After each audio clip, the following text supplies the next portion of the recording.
But be clear, you can't be confused about this. You've got to understand for sure this way is always right, and for sure that way is always wrong. Okay, if it benefits, if an economic policy benefits everybody, then it's going to benefit everybody politically, regardless of your leanings. It's going to benefit everybody socially, regardless of your beliefs and credos and philosophies. Everybody's going to get their way, in other words. It's going to represent everybody like a republic should. So a democracy is going to help nobody's going to feel like they lost. It's not going to be like, three wolves and a sheep sitting down and voting and deciding who's for dinner. We're not going to have that, because that's the fly in the ointment, the flaw in democracy, how so many people are quick to point out. So I get that. So nobody's going to devour anybody. It's not going to be like this current paradigm, where what's good for this group of people is bad for this group of people. That's the way it is now. It's like, who do you think? You think the DMV, the Department of Motor Vehicles, are against higher registration fees when that gives them greater job security? And they say, wow, that's income, that's revenue for us. Our coffers, our kitty is full. And that's, you're the ones paying it, you car owners. So, yeah, I got to pay the DMV workers. Well, I got to pay it too. Yeah, but you see, he's going to get a raise. He's going to get a cost of living adjustment, he or she, right? You understand how this thing works? So they get everybody to believe that it's all good. Yeah, we want to pay more. So they get you to believe in coin clipping and socialist policies and turning supply and demand precepts and principles on their head, okay, inverting them.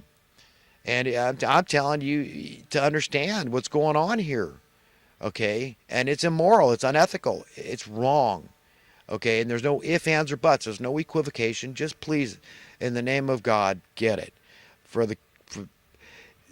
Please, for the love of God, get it, okay? I beg everybody, we've got to just start getting it and come together and just realize that we don't have to be at each other's throats. We don't have to be divided. We can, we've got to learn to be united as Americans, first of all, if we're going to teach the rest of the world how to be united and set a shining light example, because I'm on everybody's side. I'm not against migrants and immigrants. I understand. But I say, let's, before we let everybody in the whole world come in, which I'm not opposed to necessarily, we've got to do it in an orderly fashion that's logical and makes sense, and take care of our own downtrodden first. Okay, that's what I mean about, let it make some sense here. Okay, so the same thing with this free trade and stuff. I mean, let it make some sense. Let it benefit everybody first. Let's show people the right way to do business, and that they can't ridicule us and say, well, you let all those refugees and migrants, but your own natives born sons and daughters are dying out in the cold because of desperate poverty, because they're the weak links in the society. And of course, that's who pays the ultimate price, is those that can't handle it anymore. Like, we get this guy that for $10 worth of gas, he goes threatens the clerk at the gas station with a knife and a hammer.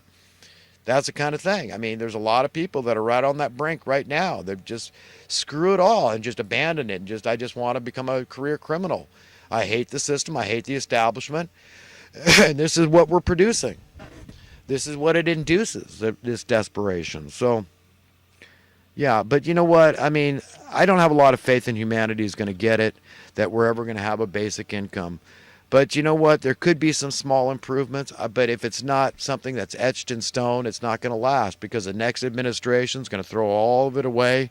Just like Trump threw everything Obama did away, and most of it, I'm glad. Like, that Obamacare was just a huge curse on the working class people. Okay, poor people could always get help. They could go to charities, or there's all kinds of stuff going on out there. I mean, in your state probably has some programs. California has programs for the poor that can't afford medical help.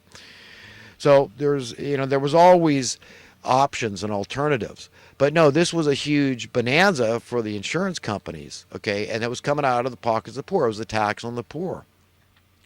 And it caused a lot of people to lose hope and just say, screw it. I was trying to get ahead and become middle class, and they took all my hope away, because now I had to pay this insurance that I couldn't afford, and on and on and on. So people just say, they screw up. They just give up their hopes of ever being a middle class homeowner. So, that's where we're at in America right now, and it's, it's foreboding. And people got to face the music. Wake up and smell the coffee, as they say, and realize it doesn't smell too good.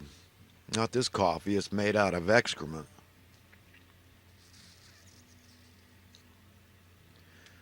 But I've got to have some peace in my life, you know. I turned 60 recently, and I feel like I've got another 60 years in me, and I probably do, God willing. But I hope that we see major changes in the very near future, major. But I need evidence. I need evidence that my cost of living tax is in decline, that my currency is on the increase, that the worth of my currency is inflating, and my cost of living tax is deflating. That's what we need to see. And I don't want to hear any of these idiot, lying, deceptive economists out there and this mainstream media that just parrots this nonsense and not trying to educate people properly about this stuff, vaunting the virtues of a higher cost of living tax, and here's why. This, you know, it's a tax on the poor. If the poor have to pay the tax, it's a tax on the poor. So just like I'm against taxes on the rich, I'm even more so against taxes on the poor. That makes utterly and absolutely no sense.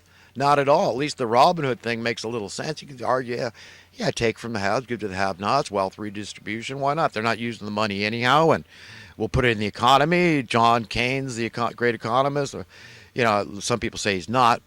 You know, he believed in debt, which I don't. You know, we should never go a nickel in debt. But, you know, trajectory of the currency, or not trajectory, but the velocity. So it's kind of like the cash flow.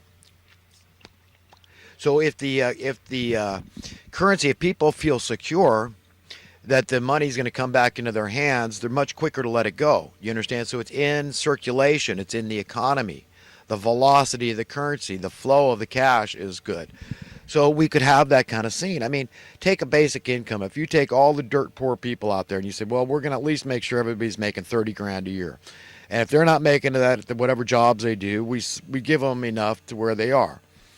And so annually, you could have it adjusted. If you start making more at your job, whatever, then you add to it. But look, if it just covered people's basic essential human needs and all the luxury items they had to go and work for, that still would be enough incentive. People would go out there and they'd keep going to their jobs. We don't need to keep people living in fear. We don't need this fear-driven unreality that's been imposed on us. Okay, that's the point I'm trying to make here. And it would save you a lot of money, all of us a lot of money. And that's burden. Burden equates to money, right? Got to make more, all this crap. If your bills are up, you got to go make more. It's more burden. It's more stress. Artificial stressors induce fear, and people live less long, shorter lifespans if they're stressed out. You know, I personally don't want to be one of those statistics that dies because he's stressed out financially.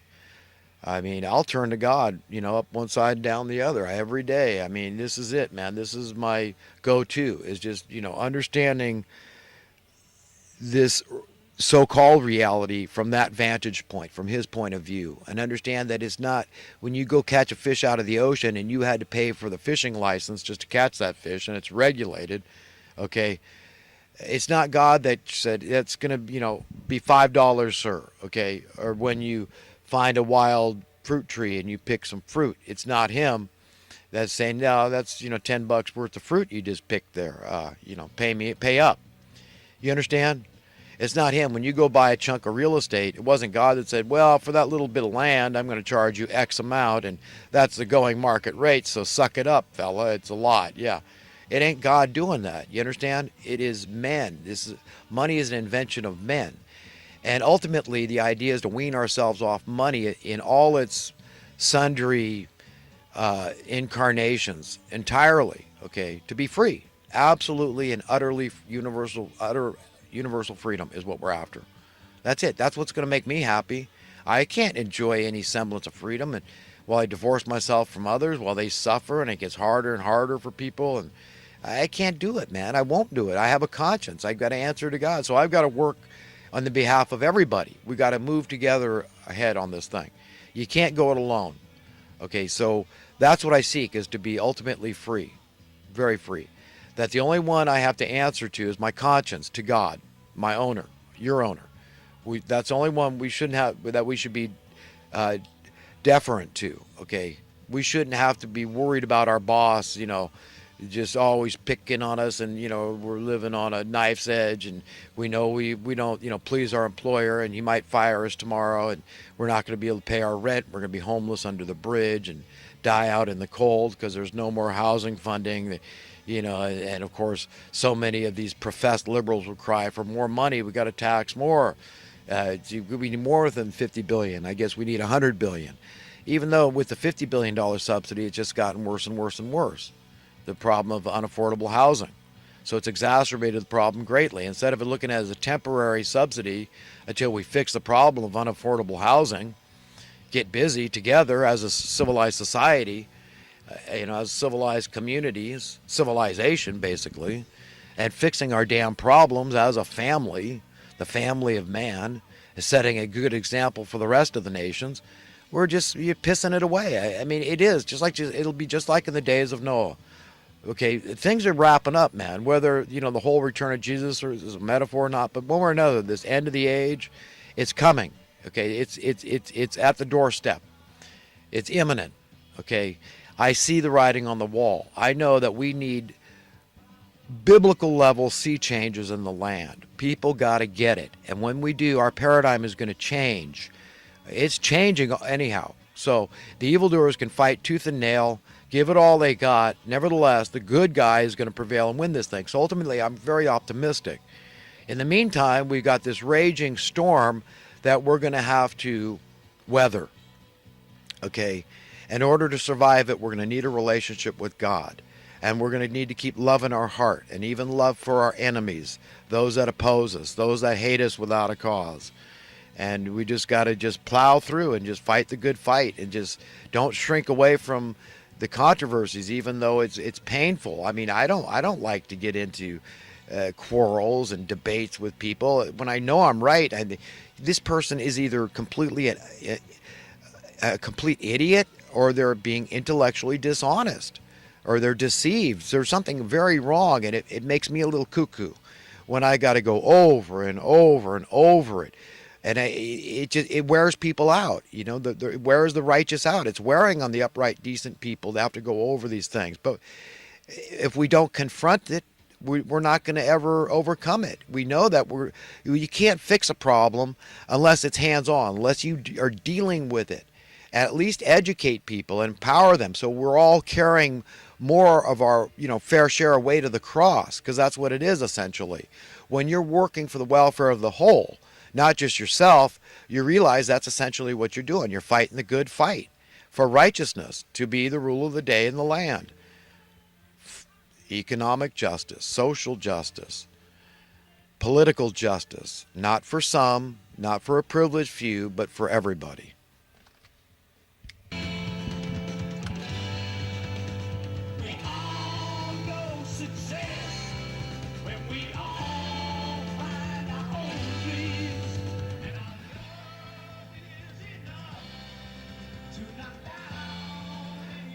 Well, continuing here, folks. So I guess what I'm saying here is there's a justifiable case for cynicism and doubting people's motives. But remember, you got to give people a break. If you want slack, give slack.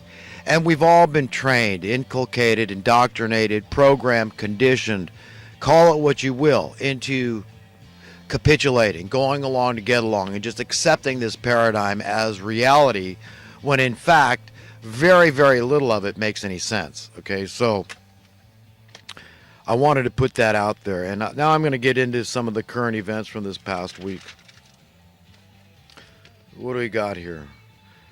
But yeah, I meant to apologize, because I felt like, when I lose it a little bit, like letting the dog off the leash.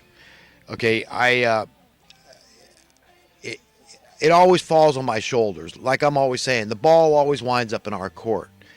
And we are our own worst enemies at times. And this is the way God lets it be. In our weakness, His strength is perfected. So we learn that the same person we don't want to be is the same person God doesn't want us to be. And I don't want to be somebody that is condemning. I don't want to sound condemning. I don't want to sound like I am criticizing somebody in an unjust manner and in an I mean, it's one thing to criticize somebody with constructive criticism. That's not only a right, but a duty we have. I believe that. But we need to do it tactfully in a way that really reaches them, that's effective, and not one that actually drives people away from us. And I feel like I can drive people away when I get too passionate about stuff. And that's the last thing I want to do what I want to be as a peacemaker, a unifier. And we just all have to get on board here, folks. But I don't want to be better than anybody. There's plenty of room for people to criticize me, and I'm certainly not above reproach.